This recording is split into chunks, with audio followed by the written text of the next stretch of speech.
Hi there. So it's Kathy with Be Creative with Kathy, and it's Friday, November 6th, I think. But anyway, I'm here today to show you a technique I saw. In fact, another demonstrator demonstrated it, and she was from France, speaking French, so I couldn't understand what she was saying, but I saw the technique and I fell in love with it, and I want to use it on my Christmas cards, and I want to show it to you.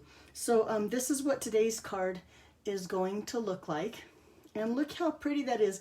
And I think you'll be a little bit surprised how easy it is and how fast it can be if you're going to do a Christmas card. So my first card when I saw it was like this. And then I told myself, Kathy, if you want to make a bunch of Christmas cards, you can't take the time to stamp, cut out, sponge, color, all that stuff. It needs to be, just a little bit simple, or we need a simple card that's fast. So that's when I came up with this card, and all it has is that little Merry Christmas. And I think this is a stunning, beautiful card too. And then if you didn't even want to take the time to do the second run through the Big Shot, on this one I just used a punch. But let's go ahead, we're going to make this card today because I want to show you how I did this background on my card. Okay, so we're going to be using and of course I'm not going to remember the name of it, the Evergreen, I think it's called, Embossed folder. It's in the mini catalog from August to December, and it looks like this. And then, sneak little secret here, I saw it that it's going to be carried over. So just so you know, it's going to be in the next catalog too.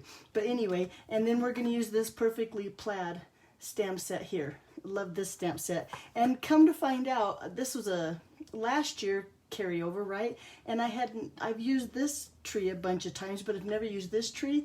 And then after using this tree, I have fallen in love with this cute little tree here. But let's quit chatting and let's start stamping. So let me show you. Oh, and in case I forget, all my measurements, in case I forget to mention them here, will be on my blog. Just as soon as I'm done with the video, I'll go post them onto my blog, becreativewithkathy.com, so you can see that information there. But these are 2 quarter sheets of cardstock, so I cut them down to 5.5 by 4.5, and then we're going to mess them up and then trim them down again. But I'm going to take this piece, well, let's do this first, and put it in my emboss folder. And I want to make sure that when I set my vellum in there, that it gets as many trees. So I'm going to see how I've kind of got the trees to the top here. When I close it, maybe you can see. See, I'm going to make it lots of trees. I want as many trees to show on my piece. So I didn't put it way at the bottom. It's kind of in there so it has lots of trees on it. Hope that makes sense. And then bring in the boss here, aka cut and emboss machine. I'm going to use the platform number 1. And then I'm going to lay down my embossing folder. Now I like to take the folded edge, here's the folded edge, whoops, you can't see them out of camera, the folded edge, and lay that down so it goes in first. And then the specialty plate number 4, and then I'm going to run that through my boss or my die cut machine. Yikes. And then let's see what we got here. Set those aside. And then look at my vellum piece. So see how pretty the vellum piece is now with all that embossing on there? Okay, so next I'm going to use our new adhesive sheets, although really they're not really new, but Stampin' Up! Has them new in their catalog this year, and they are 12 inches by 6 inches. If you watch my videos, you've seen me use these before, but today I'm going to use them just a little bit different. Now I want to, this is like I said, a 6 by 12. You can see that they have these, they're in 2-inch increments, right? So I want to cut this down to 5 1/4. So I'm going to take the whole sheet from 12 inches and cut it down now so that it's 5 1/4 by 6 inches. And I'm going to set the bigger side apart and keep out this the smaller sheet. So this is 5 1/4 by 6. I think I've said that 100 times, but I want to make sure I have the right size. So with my silicone mat, and this is just to protect my surface, I'm going to take my vellum now and peel off. Now the sticky side is right here on this release paper, I'm going to just lay this down toward the top, and I'm going to turn it here because I want to make sure that this leaf, the more of the greenery or the trees are on my card. So I'm going to take it and lay it down right there, and then just coat that piece of vellum. See now how it kind of hangs off the edge here? So that way I don't craft the silicone mat so it won't get onto my work surface. But lay that there, and then do that one more time. This time I'm going to take this piece here, right? And I'm going to butt it up right against that next piece. And it doesn't have to be perfect. You won't see if it's not perfect and has a little line there in between. And then peel this one off, right?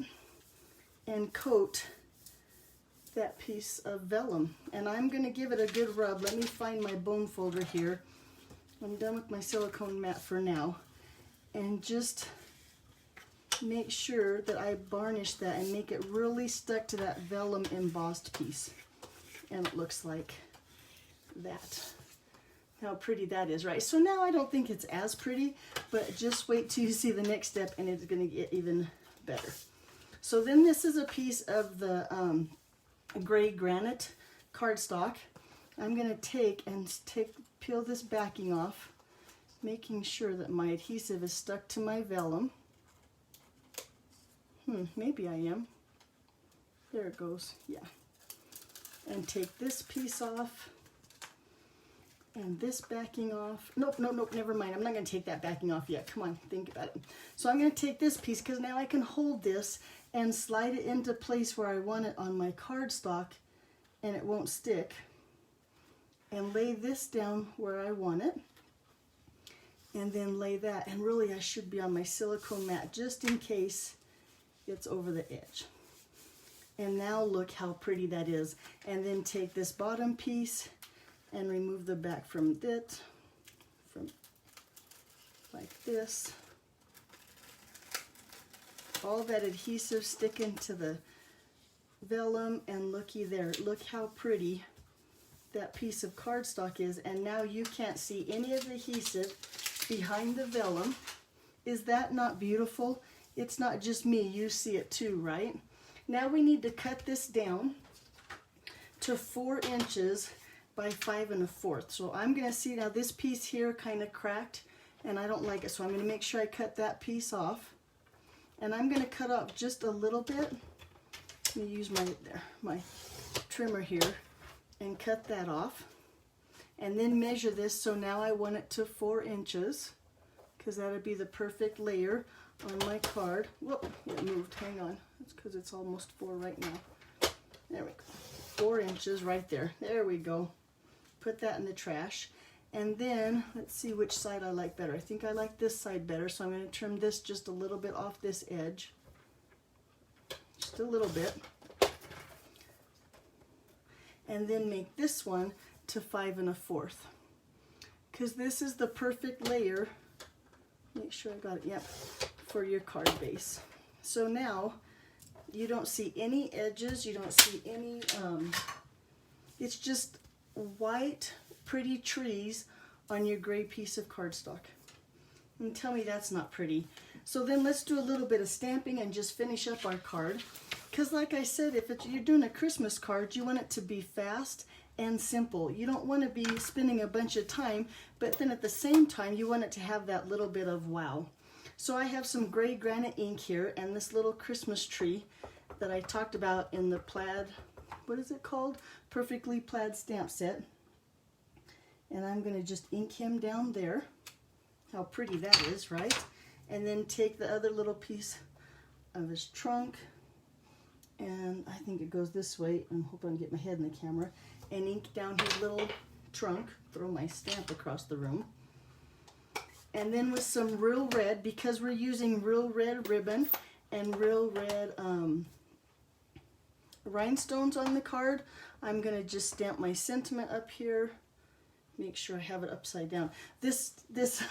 My stamp set went to stamp camp, and boy, when 1 million people use your stamps, they get really inked up and stained. In fact, let me practice one time. I'm going to practice one time to make sure. Oh yeah, it would have been just fine. Okay, let's ink him up again. and then stamp that down on the inside. Hopefully I got it straight. But there you go, just a little bit of stamping on the inside. So then in advance, I cut out, here they are, cut out a couple of the oval stitch frame. Now it's easier, I think, especially when you're doing bulk cards, to just go ahead and take a piece of paper and cut out a bunch of ovals and then stamp on them, because you have a lot less waste than if you try to stamp them and figure out where they go and then punch them out. So I'd punch out a bunch of the stitched ovals, lay it here on my foam mat. Since we're using the photopolymer or clear stamps, you need that extra cushion in there, so I use the Pierce mat. Ink up, I have to practice again. I've got to see it one time before I can stamp it. Oh, and I should have just stamped it, he was fine. And we're going to stamp that here on our oval. And since the stamps are photopolymer, you can see where you want them to stamp. Oop, pretty, good job. Okay, so then with my ribbon, where'd my ribbon go? Here it is. This is the sheer red ribbon. Of course, it's in the mini catalog. I believe it's with the poinsettias at the front of the catalog, but I could be wrong. You can look at the back of the catalog. It's nice. They have that index, and they have all the ribbon together, and you can see where everything's at in the catalog. And of course, if you don't have a catalog, especially because now in November, I'm getting ready to send out the next catalog, let me know, and I will make sure that you're on my list to get a catalog delivered to your door. So we can tie a simple knot there. Get some scissors here that I only use on ribbon, so they're nice and sharp. I indicate that they're ribbon by tying a little ribbon on here, and then I don't use them on paper. Just so, because look how nice my little paper snips trim that ribbon. Okay, about like that. Looks pretty good, right? Make sure he's straight on there. And then on the back, I'm going to just put some dimensionals.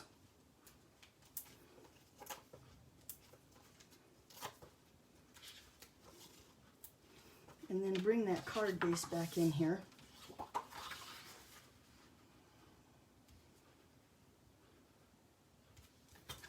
And fold the bone folder. Make sure that it opens, and I have it, yes, it opens that way. We'll put him just right here.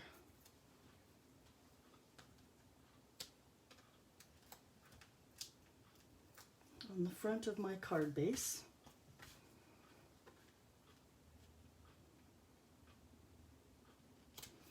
Like that. And look, I think it's beautiful. I think it's really pretty. And you look, it didn't take very long to do the card. Then with my dimensionals on my oval, I'm going to make sure I put them at the top. Make sure it's not hanging off. He's not. And at the bottom, just so it holds that ribbon on there. But in case I have to move my ribbon around, we'll see if I got them wide enough to spare the ribbon. But is my ribbon straight? Yes, it is. Okay. And then just put my little sentiment right there. Now, in my eyes, that right there is a wow card. Hold on, let me fix that little piece of ribbon here. Sometimes if you take your center with your scissors and just kind of fold it over, you can, oh, I missed it. Let me get the bump. We got to get the bump from the tie going the right way. There, that's better. Okay. Well, like I was saying, you could send the card out. I think just like that is just beautiful. But then if you watch my videos, you know how much I love these little red rhinestones in real red. Let me find my take a pick tool. I think it works a lot easier to slide those.